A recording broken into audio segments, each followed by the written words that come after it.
Example 1.11லையும் 12லையும் இன்டிஜர்ஸோட subtraction இருக்குது. ஆனால் இங்கே வந்து அடிட்டிவ் இன்வெர்ஸை யூஸ் பண்ணி சப்ட்ராக்ட் பண்ண சொல்லியிருக்காங்க. ஃபஸ்ட் நம்ம ஒரு 2 ரூல் மட்டும் நம்ம முன்னாடி படிச்சிருந்தோம். நம்ம வந்து 2 இன்டிஜர்ஸை கூட்டுறோம், அதாவது 5ஐயும் -3ஐயும் கூட்டுறோம்னா ஆன்சர் எப்படி கிடைக்கும்னா, பாசிட்டிவும் நெகட்டிவும் வரும்போது நம்ம வந்து 2 நம்பரையும் கழிக்கணும். ஸோ 5லேருந்து 3 கழிச்சோம்னா நமக்கு வந்து ஆன்சர் 2 கிடைக்கும். பெரிய நம்பரோட சைன் வந்து பாசிட்டிவ். ஸோ பாசிட்டிவ் 2 தான் கொஸ்டினுக்கான ஆன்சர். அதேமாரி 5லேருந்து -6 கழிப்போம். ஸோ நம்ம எப்போவுமே ஒரு பாசிட்டிவ் நம்பரையும் ஒரு நெகட்டிவ் நம்பரையும் ஆட் பண்ணும்போது நம்ம வந்து கழிக்க தான் செய்யணும். ஓகேங்களா? 6லேருந்து 5 கழிச்சுனா 1, பெரிய நம்பரோட சைனு நெகட்டிவ். ஸோ நெகட்டிவ் 1 தான் இந்த கொஸ்டினுக்கான ஆன்சர். இது ஒன்று ஞாபகம் வச்சுக்கோங்க நல்லா. அடுத்து ஒரு நம்பரோட அடிட்டிவ் இன்வெர்ஸ்னு என்னன்னு சொல்லி பார்ப்போம். 5யோட அடிட்டிவ் இன்வெர்ஸ்னு நம்ம எந்த நம்பரை சொல்லணும்னா 5 கூட நம்ம ஒரு நம்பரை ஆட் பண்ணணும். ஆட் பண்ணி கிடைக்கிற ஆன்சர் வந்து நமக்கு வந்து 0வாக இருக்கணும். 5 கூட எந்த நம்பர் ஆட் பண்ணால் 0 கிடைக்கும்? -5 ஆட் பண்ணும்போது நமக்கு ஆன்சர் வந்து 0 கிடைக்கும். -6 கூட -6 ஆட் பண்ண ஆன்சர் 0 கிடைக்கும். -3க்கு வந்து +3 ஆட் பண்ண ஆன்சர் 0 கிடைக்கும். +1க்கு -1 ஆட் பண்ண ஆன்சர் வந்து 0 கிடைக்கும். இங்கே இங்கே 5ஓட அடிட்டிவ் இன்வெர்ஸ் தான் -5. 6ஓட இன்வெர்ஸ் தான் -6. -3யோட 6 இன்வெர்ஸ் தான் +3. அண்டு 1ஓட இன்வெர்ஸ் வந்து -1. ஓகேங்களா? எல்லா நம்பருக்குமே அதோட இன்வெர்ஸ் வந்து சேம் நம்பர் இருக்கும். முன்னாடி மைனஸ் மட்டும் ஆட் பண்ணுங்க.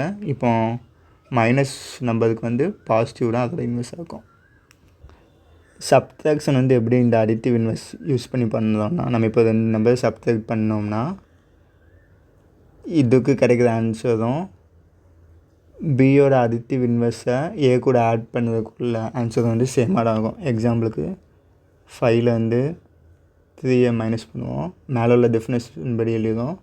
5 கூட்டல் +3யோட அடிட்டிவ் இன்வெர்ஸ் வந்து -3.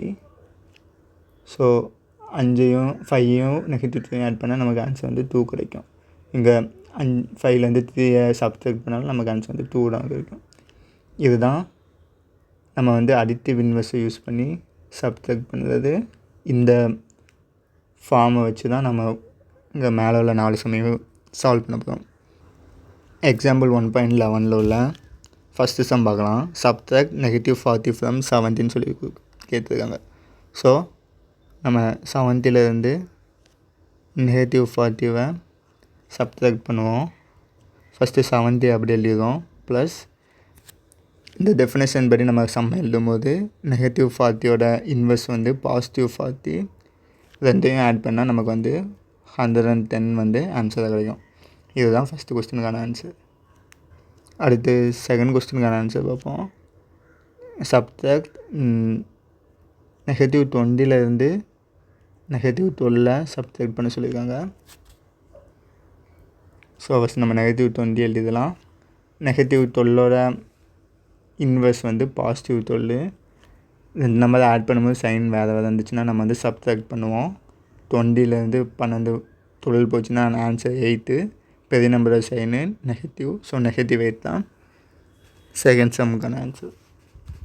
அடுத்து இதேமாதிரி எக்ஸாம்பிள் 1.12லும் பார்ப்போம். ஃபஸ்ட்டு சம் வந்து -11 மைனஸ் -33 கொடுத்துருக்காங்க. -11 அப்படி எழுதிடுவோம். ப்ளஸ் இந்த டெஃபினேஷன் படி சேஞ்ச் பண்ணி எழுதுவோம்.